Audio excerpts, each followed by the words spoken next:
Meditação da nona dominga depois do Pentecostes. Entrando Cristo, Senhor nosso, triunfante em Jerusalém, pondo os olhos naquela populosa cidade, chorou sobre ela. Não bastou a glória do seu triunfo para impedir as suas lágrimas. Viu a cidade e, prevendo a sua destruição às mãos dos romanos, chorou. E não chorou tanto a destruição da cidade, mas a causa dela, que eram os seus pecados. Diz Dionísio Cartusiano. Vendo o Senhor a cidade de Jerusalém e a sua formosura exterior, chorou a sua culpa e a sua pena, não tanto a temporal como a eterna.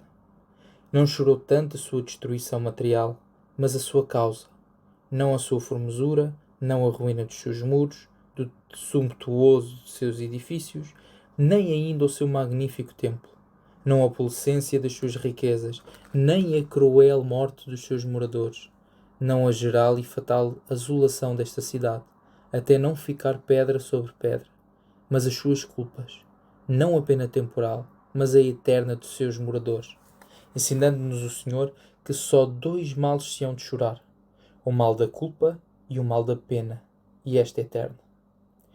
E sendo isto assim, estes dois males choram menos, ou não choram muitos. Choram a sua enfermidade, choram a sua pobreza, choram a sua desonra, e só não choram a sua culpa. Choram qualquer pena temporal que os aflige, e não choram a eterna que os espera. E tem este erro duas circunstâncias, que o fazem mais disforme. A primeira é que só o mal da culpa e da pena eterna são absolutamente maus, e os outros males podem ser bons. Os males da enfermidade, da pobreza, da desonra e os mais podem ser bons, e podem ser bens, se levam com paciência e conformidade. O mal de qualquer pena temporal pode ser bom, e pode ser bem, se padece com sofrimento e se oferece a Deus com resignação. Só o mal da culpa e o da pena eterna não pode ser bom, nem pode ser bem. E é grande lástima que muitos chorem por uns males que lhes podem ser bons, se eles quiserem, e chorem por uns males que nunca podem ser bons, nem podem ser bens. Isto é forte. E é grande lástima que muitos chorem por uns males que lhes podem ser bons, e se eles quiserem, e não chorem por uns males que nunca podem ser bons, nem podem ser bem. A segunda circunstância é que com as lágrimas se não remedeiam os males da culpa e pena eterna. Choramos a nossa enfermidade, a nossa pobreza e a nossa desonra, e nem por isso cessa a nossa desonra, a nossa pobreza e a nossa enfermidade.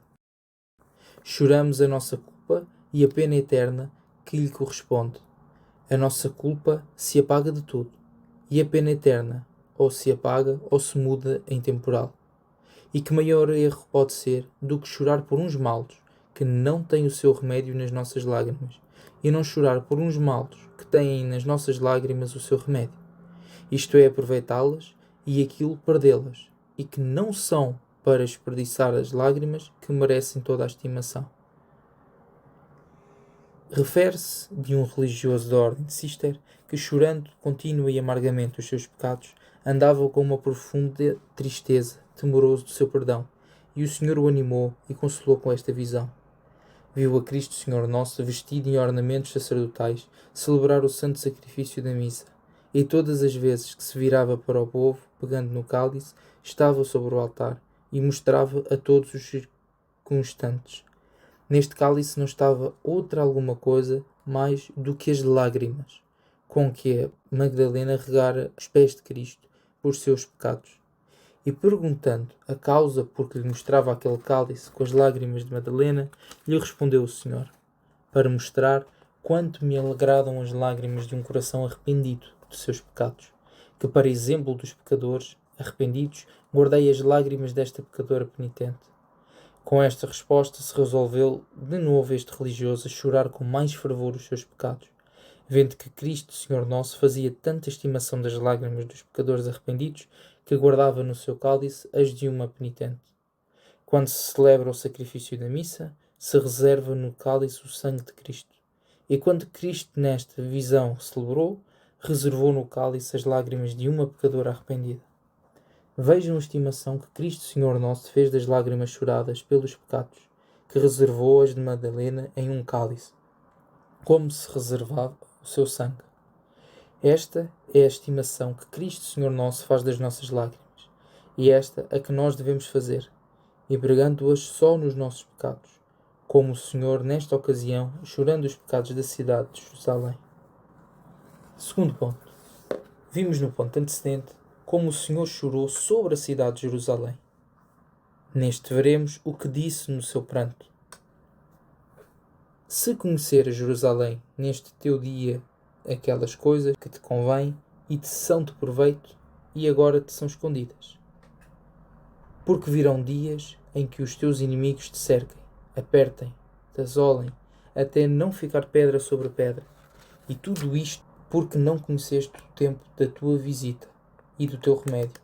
Não conheceste nem o tempo presente do teu remédio, nem o futuro do teu castigo, que se o conheceras, evitaras o castigo futuro, aproveitando-te do remédio presente. O Alápide diz: se conheceras estas coisas, o remédio do tempo presente e o castigo do futuro, tu acharás como eu choro os teus pecados, a tua cegueira, a tua obstinação, de outro modo te houveras e procederas. Não pareças porque não conheces, não choras, assim procedes e virás a perecer. Isto que o Senhor disse no seu pranto sobre os moradores de Jerusalém se entende de todos os pecadores, que não conhecendo os meios da sua salvação que o Senhor lhes dá no tempo presente, nem os castigos que os espera no futuro, assim vivem perdendo o tempo presente e o que nele podiam fazer para evitar os castigos do futuro que os espera. E esta é a primeira e maior cegueira dos pecadores, não aproveitarem o tempo presente para evitarem os castigos futuros. Uns gastam em gostos, delícias e vaidades o tempo que deviam gastar em chorar os seus pecados, e depois virão chorar sem remédio os seus pecados e o tempo que gastaram nos seus gostos. Refere Humberto Insigne Varão da Ordem de São Domingos, que estando um religioso em oração, considerando no outro mundo, ouviu um grande pranto, e aparecendo-lhe um condenado lhe disse que o que ele e mais os condenados choravam com mais amargura era o tempo que haviam gastado em vaidades e gostos no mundo. Outros gastam inútil e ociosamente o tempo em que podiam fazer muitas coisas em serviço de Deus e para bem da sua alma e sua salvação. Refere Belovacent-se que em uma Paris, estando um clérigo estudando em uma janela, ouviu cantar na vizinhança esta cantiga: o tempo passa e eu nada fiz, o tempo torna e eu nada obro. E tomando-o como enviado de Deus, Senhor Nosso, para ele, deixou logo o mundo e entrou na religião de São Domingos, dedicando-se ao serviço de Deus e bem da sua salvação. Outros o fazem ainda muito pior, gastando em cometer novos pecados do tempo, que haviam de gastar em chorar os cometidos. Destes fala David quando diz: o tempo de obrarem bem, Senhor, gastaram os homens em dissipar a vossa lei. E isto fazem os que nos dias de guardar trabalham, na hora da missa passeiam, nos dias de jejum se bancateiam, nos tempos de guardar a lei de Deus, os seus preceitos os quebram, acrescentando novos pecados, quando haviam chorar os cometidos e alcançarem o perdão de Deus Nosso Senhor. E contra todos estes chama São Bernardino: vê, pecador, a preciosidade do tempo, que em breve espaço de tempo se pode alcançar perdão, graça e glória. Donde infere o santo que o tempo vale tanto como Deus. E dá razão, porque no tempo bem gastado se alcança a Deus o seu perdão, a sua graça, a sua glória, o perdão a Madalena e São Pedro, a graça a São Paulo, a glória, o bom ladrão.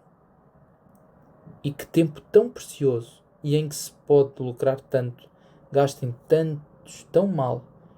Com razão chorava São Bernardo: não há coisa mais preciosa que o tempo, mas hoje não há coisa mais vil, e isto é o que choro.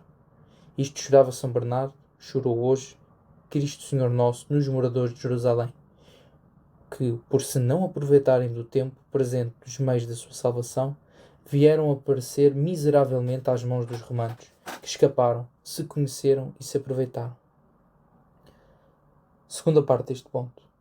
Não só chorou Cristo Senhor Nosso no seu pranto sobre os moradores de Jerusalém não conhecerem o tempo presente e os meios que nele tinham para evitarem o castigo do tempo futuro, mas também não conheceram a diferença de um e outro tempo.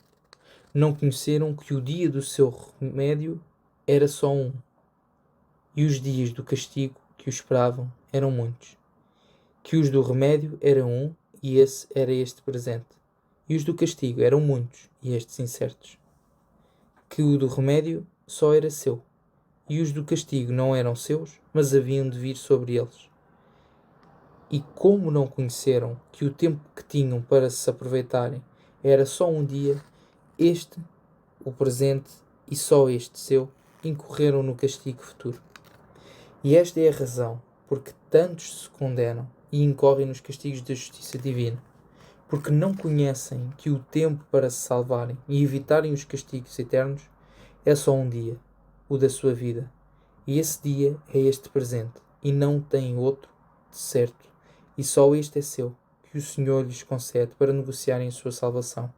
E como nada disso conhecem, se não aproveitam e vêm a incorrer nos castigos da divina justiça, que hão de durar por muitos dias e anos eternos. Ó segredo dos mortais, que tendo de certo só um dia para tratarem dos negócios da sua salvação, e muitas vezes nem um dia inteiro têm de certo, percam dia nem hora, que não aproveitem em negócio tão importante e se ponham a perigo de incorrerem nos castigos eternos. Tudo isto porque não conhecem o tempo da visita do Senhor, em que o Senhor os visita com as suas inspirações, seus auxílios e meios da sua salvação, como o Senhor pranteou de Jerusalém e seus moradores. Não conheceram, nem se aproveitam do tempo da visita da misericórdia, e incorreram na da justiça às mãos dos romanos seus inimigos, que os cercaram, apertaram e puseram por terra, até não ficar pedra sobre pedra, como o Senhor lhes prognosticou. E isto porque não conheceram o tempo da visita do Senhor para seu remédio. E é o que sucede na hora da morte aos pecadores, que morrem em pecado. Os demónios, seus inimigos, os cercam, acusando-nos no tribunal divino. Os seus pecados os apertarão. Todos os seus desígnios e esperanças caíram por terra. A sua alma, despida dos hábitos das virtudes, assolada e condenada para sempre. E isso porque não conheceram, nem se aproveitaram do tempo do seu remédio e da sua visita. Se, pois, tanto dano e esse irreparável nos faz não aproveitarmos o tempo que Deus Nosso Senhor nos dá para obrarmos bem e tratarmos o negócio da nossa salvação, tiremos daqui com São Paulo esta consequência. Logo enquanto temos tempo, obremos bem, e mova-nos a tirar esta consequência a perdição de tantos que se condenam por se não aproveitarem do tempo de obrar bem, em que o Senhor os visitou com as suas santas inspirações. Conta Tomás Cantiprato que na província de Teutônia houve um mancebo no fango muito ilustre, mas nos costumes muito vil, sem embargo de serem estes os seus costumes, atendendo-se ao mais ilustre do seu sangue, do que vil dos seus procedimentos, que lhe deram um bispado que aceitou, tão ignorante do que aceitou, como os que lhe deram. Nele procedeu do mesmo modo, ou pior do que antes, e para ser pior bastava ser em estado, que requer muita santidade, continuou os mesmos vícios, especialmente rapinas no alheio, o que por razão do seu estado deveria de dar o seu, ou o dos pobres a seus donos, homicídios dos corpos, o que deveria de ressuscitar as almas, e luxúrias, o que deveria de ser a mesma pureza, e emendar as dos outros. Visitou o Deus Senhor Nosso muitas vezes, já com as suas inspirações, já com os seus castigos, e como de todos abusasse, lhe deu uma desgraça e repentina morte. Uma desgraçada e repentina morte, em que se condenou, em hora em que expirou. Teve o venerável Conrado, digníssimo bispo, idealmente uma visão, em que o viu como a alma daquele desgraçado, com as suas insígnias episcopais, foi levado ao tribunal divino, no qual os demónios o acusavam, uns das rapinas, outros dos homicídios, outros das luxúrias. Feita a acusação, um supremo juiz mandou aos seus assessores que o sentenciassem, o que eles logo fizeram, preferido sentença de condenação eterna que o Supremo Juiz confirmou. Chegaram logo os ministros infernais, que despindo-lhes as insígnias episcopais, com o seu grande clamor seu, e perante condenado, o levaram ao inferno. Consumado assim o juízo, e executada a sentença, se levantaram os juízes assessores, dizendo com altas vozes o de São Paulo: logo, enquanto temos tempo, obremos bem. E esta conclusão, de caso tão lastimoso tiram os assessores, trouxe o venerável Conrado, impressa no seu coração, repetindo-a continuamente, e nós tiramos a mesma, imprimindo-a nos nossos. Se é dano irreparável o que se segue de não aproveitarmos o tempo que o Senhor nos dá para obrarmos bem e tratarmos do negócio da nossa salvação, logo enquanto temos tempo, obremos bem. Pois esta foi a cegueira de Jerusalém, que o Senhor chorou, não conhecer, nem aproveitar o tempo de seu remédio e da sua visita. Resumo desta meditação. Primeiro ponto. Entrando o Senhor triunfante em Jerusalém, chorou sobre ela, não tanto as suas ruínas, mas a causa delas, os seus pecados, não tanto a pena temporal como a eterna, que esperava aos seus moradores, ensinando-nos a chorar especialmente dois males, o da culpa e o da pena eterna. E isto porque estes dois males o são absolutamente, e sempre. E outros males e penas podem ser boas, se nós quisermos aproveitar, levando-os com paciência e conformidade. E também porque os males da culpa e pena eterna têm nas nossas lágrimas o seu remédio, não assim os males e penas temporais. Não desperdicemos, pois, as nossas lágrimas, estimando o Senhor muito as de um pecador arrependido. Segundo ponto. Chorou Cristo Senhor nosso sobre Jerusalém e os seus moradores a sua cegueira, porque não conhecendo o tempo presente e os meios da sua salvação que o Senhor lhes dava, se não aproveitavam deles para evitar os castigos que os esperavam no tempo futuro. E isto é o que fazem os que gastam em gostos, delícias e vaidades o tempo, que haviam de gastar em chorar os seus pecados, com o que depois os vêm a chorar com muito mais amargura e juntamente o tempo que gastaram nas suas delícias e vaidades. Também os que gastam inútil e ociosamente o tempo que podiam gastar em serviço de Deus Nosso Senhor, o bem das suas almas e sua salvação. Outros o fazem muito pior, gastando em cometer novos pecados o tempo que haviam de gastar em chorar os cometidos. E todos estes gastam assim mal o tempo, porque não conhecem a sua preciosidade, pois em breve espaço de tempo se pode lucrar o perdão de Deus, e o mesmo Deus, a sua graça e a sua glória. De onde se insere quando se deve chorar a perda de tempo. Quando se deve chorar a perda de tempo. E Cristo Senhor nosso chorou sobre Jerusalém, não se aproveitar do tempo presente, para livrar dos castigos futuros. Segunda parte deste ponto. Não só chorou Cristo Senhor nosso, que os moradores de Jerusalém não conhecessem, nem se aproveitassem do tempo presente, para evitarem os castigos do tempo futuro, mas também não conhecerem a diferença de um e outro tempo, do presente e futuro. Que o de sua salvação era só um dia, o de sua vida, este dia, o presente, e este só seu para obrarem bem. E o dos castigos que os esperava eram muitos dias, e estes eternos, e porque se não aproveitaram daquele dia, vieram a cair nos castigos de muitos. E o que sucede aos pecadores, que por se não aproveitarem do breve tempo da sua vida para negociarem a sua salvação, vêm a se condenar por uma eternidade. E tudo isto porque não conhecem, nem se aproveitam do tempo em que o Senhor os visita com as suas inspirações, auxílios e meios para a sua salvação, que pelos desprezarem, vêm na hora da morte a cair nas mãos dos demónios, que os cercam, apertam, e como os romanos a Jerusalém, porque não conhecem o tempo da sua visita. E de tudo isto, o que temos dito neste ponto, tiremos fruto esta conclusão. Logo, enquanto temos tempo, obremos bem.